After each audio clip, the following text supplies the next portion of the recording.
बिस्मिल्लाहिर्रहमानिर्रहीम। अस्सलाम वालेकुम। मैं हूं अली असगर और आप देख रहे हैं मेरा यूट्यूब चैनल। मजहबी जमात के जलसे में धमाका, तालिबान हुकूमत और अल्लामा सऊद हुसैन रिजवी का मौक़िफ़ आ गया। इस वीडियो में हम इसी के मुतालिक बात करेंगे। नाज़रीन करम, कल बाजौर में JUI का एक जलसा हो रहा था जहां पर धमाका हुआ और अब तक जो इतलात सामने आई हैं उसके मुताबिक 50 से ज़्यादा लोग शहीद और 100 से ज़्यादा लोग ज़ख्मी हो चुके हैं। तो इसी हवाले से तालिबान हुकूमत का भी इस हवाले से मौक़िफ़ सामने आ गया है। नाज़रीन करम, तालिबान हुकूमत ने बाजौर खुदकश धमाके की शदीद मज़म्मत की है और कहा है कि तालिबान हुकूमत किसी सूरत भी दहशतगर्दी की हमायत नहीं करती।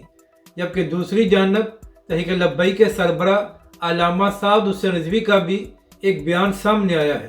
तहरीक लब्बैक के सरबरा ने खुदकश धमाके की शदीद मज़म्मत की है और JUI के कायदीन और कारकुनान के साथ इजहार ताज़ियत किया है जो लोग शहीद हुए हैं। इसके साथ साथ अल्लामा सऊद हुसैन रिजवी ने हुकूमत से मुतालबा किया है कि इन दहशतगर्दों के ख़िलाफ़ सख्त एक्शन लिया जाए।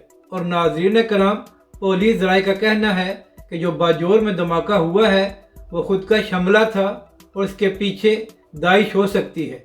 अब नाज़रीन कराम, यहाँ पर अहम बात यह है कि अफवाज पाकिस्तान ने बड़ी कुर्बानियाँ देकर पाकिस्तान में अमन कायम किया था। तो फिर आखिर क्या वजह है कि पाकिस्तान में दोबारा दहशतगर्दी की लहर पैदा हो गई है? नाज़रीन कराम, आखिर क्या वजह है और क्या मजबूरी है कि हर थोड़े अरसे बाद हुकूमत पाकिस्तान और इदारे ये फैसला करते हैं कि हमने इन दहशतगर्दों के साथ मुज़ाकरात करते हैं। और जब भी ये फैसला हुआ है कि दहशतगर्दों के साथ मुज़ाकरात करने हैं तो उसके बाद दोबारा पाकिस्तान में खुदकश हमले शुरू हो जाते हैं। तो जब तक रियासत पाकिस्तान ये फैसला नहीं करती कि चाहे कुछ भी हो जाए हमने दहशतगर्दों के साथ मुज़ाकरात नहीं करने, तब तक पाकिस्तान में अमन कायम नहीं हो सकता और इसी तरह पाकिस्तानी शहीद होते रहेंगे। तो अब वक्त आ गया है कि रियासत पाकिस्तान ये फैसला कर ले कि दहशतगर्दों के साथ मुज़ाकरात नहीं हो सकते।